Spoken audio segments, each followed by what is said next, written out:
It's your boy Super Mario 1990 coming at you with a Now You See Me, Now You Don't spoiler-free review. This is the third movie in the Now You See Me franchise, which is a very interesting one because I'm finally figuring out why the second one.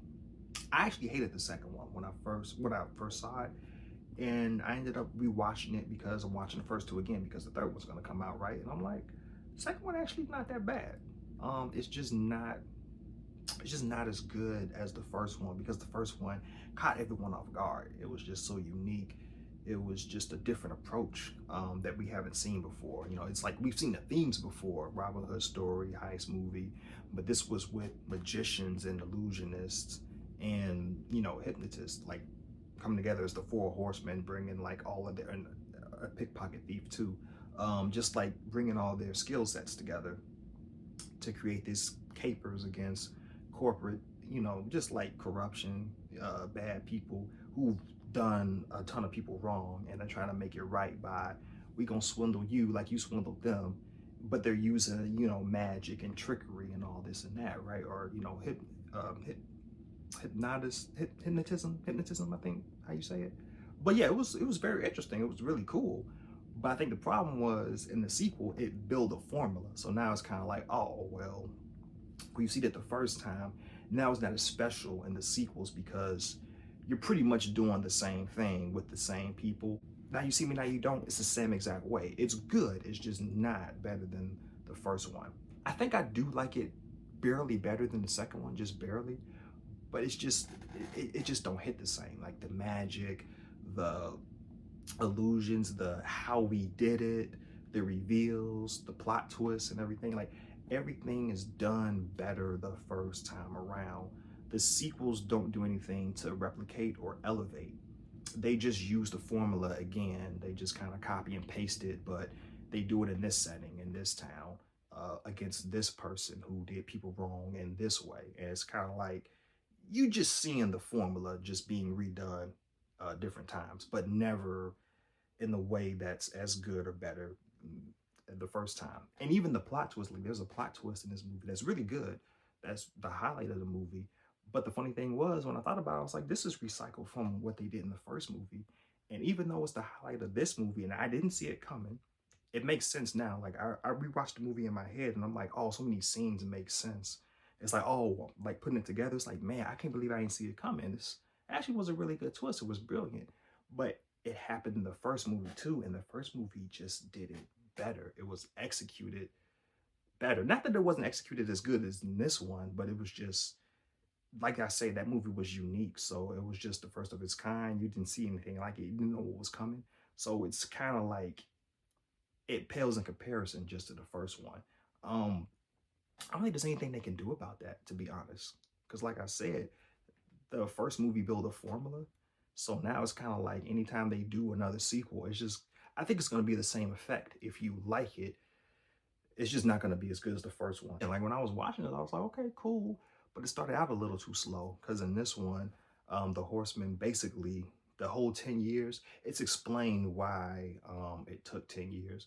Basically, they last caper went wrong. They pretty much all separated, went their separate ways, did their own thing. And now they're being brought back together for a new mission, and then they're mixed in with some newer, younger people that are kind of like rookies to be recruited by the Eye. Now, the Eye is the organization that, you know, they have all these, you know, one of a kind magicians, illusions, all these people who like magic or like they're into trickery or whatever, or hypnotism.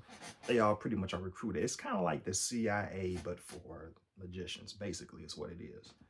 And they're used in tags to take down these people who just be doing people wrong. They're corrupt, they're greedy, whatever.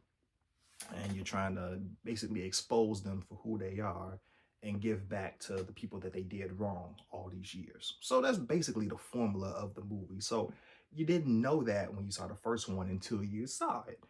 Now you see it. And now the whole now you don't thing, that's just kind of like, I will say now you don't applies to the twist in this third film because I didn't see it coming. Even though it was recycled from the first movie, it was good how they hit you with it, and that was the highlight of the film. But I'm thinking about it, and I'm just like, it was really good here, but it was better the first time around. And that's just the epitome of both of these sequels. It's just that's how you feel about the movie. If you do like the sequels, I think it has the same effect on a lot of people. It's good. It's just not as good as when you did it the first time. It's just not gonna hit the same. And I feel like that's what I was watching when I saw this one.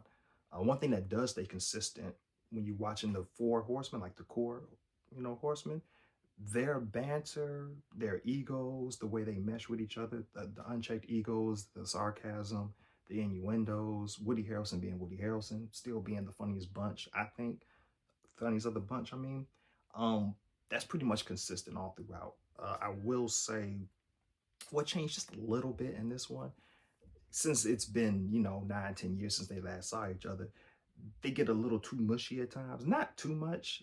I mean, they still go back to their little bantering ways, and they still go back to like cracking sarcastic jokes. But it's like it's a little bit of kind of like I miss you guys, and it's like, oh, it actually is relevant because it's like, well, the last one came out in 2016, so it has been a minute since y'all came out. So it's kind of funny because it's kind of like you might feel the same way. Because the way it ends too, this movie, it ends just like the first two movies, where basically their job is not done. There's always somebody else new that has to be exposed and brought to the light, and they have to have their wrongdoings rectified too. They don't ever, it's always a cryptic ending. You don't never really know what they're talking about. Everything is spoken in riddle, spoken in code. But the fact that the third movie does this as well means that maybe depending on how it performs, like, box office numbers, of course, and how it's received, critically, there could be a fourth um there could be a fourth entry. To be honest, I mean, I'll still see a fourth entry because I do like this franchise. I like it. It's very interesting. I like how they go about the whole Robin Hood tale in this fashion with magicians and with this organization called the Eye that likes to, expose people and do right by the people that were wrong by the person that they're exposing. It's pretty interesting how they set this up. I just never seen it better than the first one, but I would still watch it again because it's a good formula and it works. It's almost like Mission Impossible, like the movies. Mission Impossible had the same exact formula. Theirs was we break in, we do a mission, this impossible mission, and we defy the odds. Basically, that's how it was every single time. Now, they had so many movies in that franchise. Some were just better than others. I feel like this is probably going for that same kind of vein. Like, this is the formula, this is what we do, this is what we bring to the table. These are the horsemen, this is what we're going to have them do next in these locations. And there it is, So I feel like that's probably what they're going for. How many more films that they got in them? I don't know. I would see a fourth one if it does come out. If it don't come out, am I gonna be bummed out? No, not really, because like I said, I don't think they can ever be as good as the first movie because you just can't hit people like that again. So I am interested in seeing a fourth one, seeing where they go from here and what they doing next and what the new trick is gonna be and how they reveal it or what the new plot twist is gonna be or whatever. But this one was good. It was good enough. Um, if you like the formula of these movies, I think you'll like it. I don't think you'll love it or anything. Like I said, it did start out a little slow, and when I did watch like the magic and the trickery and all this and that, everything in here is just kind of like it's cool for the moment, but nothing special. Like the spectacle of it, like I say, it just doesn't reach the heights of the first one. To be honest, even in the sequel, even though I like this movie better, I think I just like the plot of this one better. I like the villain in this one better, played by Rosamund Pike from Gone Girl and Die Another Day. She's always really good in everything she does. I liked her in this movie. Justice Smith, he's one of the kids that are kind of newer. He has a lot of movies. He's been doing really good, basically. Um, so they got some good cast members in here. They got some good things going on with the characters and like getting to know them. I think that is the one thing that made throw some people off. It's a lot of character introduction. Now, I think the backstories and everything, if you keep up with it, it's actually pretty good what they do here. You just gotta like that. If it's just too much for you, you might be a little like, because I saw like a lot of complaints about, man, how many horsemen are in this movie? I was just kind of like, I actually did a I actually did a good job following along with all of them. I don't like a lot of main characters either, and they do that here. It's like an ensemble. like I'm familiar with the OGs, but they put the new people in. Usually I go into it like, man, I don't care about these kids. If I started out with these people, these are the OG day ones that I want to see. I don't want to see the new people. Like Scream 4 did that. And at first I was just like, who is these high school? I don't care. I'm like, oh, it was actually really good. Scream 4 is actually my second favorite movie in the Scream franchise behind the first one. So it's kind of like it's hit or miss when they do it. This one I think was a hit. Like they were tolerable. I actually liked them. I didn't like them better than the OGs, of course, because that's who you start the films with. That's who you pretty much grow with when you're watching the movies. So it's like you don't have that built-in connection with these younger ones. But the way they were implemented in the movie, I thought it was actually pretty good. Especially for one character in particular. I ain't gonna get into how or why, but it was actually really good. I thought it was, yeah, I thought it was a pretty good job, pretty good way they handled it.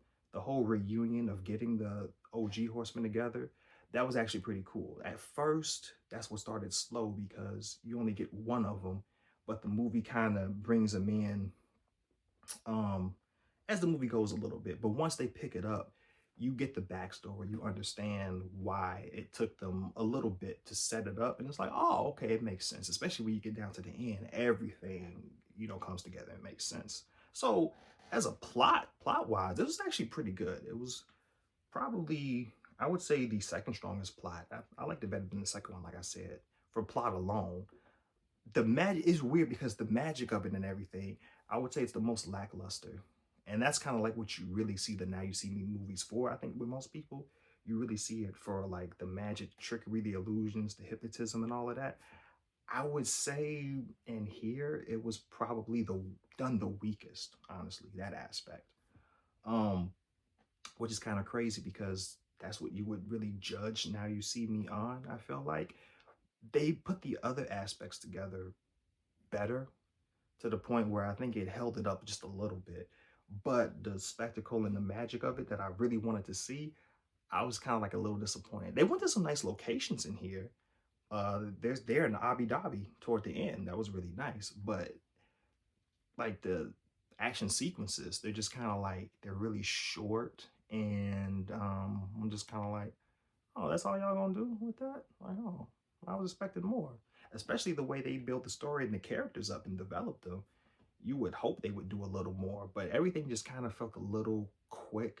Um, there's little introspection, but then you think it's gonna go somewhere and it kind of really doesn't. But I don't know. It was kind of weird. Um, where I expected to see most from it, like the magic and everything, kind of just paled in comparison to the first two movies. But everything else held it up together so well. So it ended up being decent. I give it a 7 out of 10 if I had to rate it. Not 7 out of 10 actually, 7.5 actually. Just a little more. The sequel I would give it 7 out of 10, but the first one I would give it 9 out of 10. So I mean, like on that scale, it's like there's a big separation there, pretty big. Because I think 9 is great. 7 is like good, 7.5 is like good, decent. It was solid. So that's why I feel like with these sequels that they're solid. They're good at best. Nothing more than that. I don't think anything less either. Like I think if you are familiar with the formula and you like the first Now You See Me, I think you will for the most part have a good time. But if you're expecting to see the same scale, if you're expecting to see a bigger scale, you're not gonna get that. I don't think you ever will in any sequels. If they do more sequels to this one, I don't think they can do that again. I think that magic just can't be recaptured, no pun intended. I don't think they can do that again. I don't think they ever will, like I said. But yeah, just Super Mario 1990, that's my review on that. If you've seen the movie, let me know. If you've seen the whole trilogy, let me know which one was your favorite. I'm pretty sure most of us is going to say the first one was our favorite. But yeah, it's Super Mario 1990. I'm out. Peace in.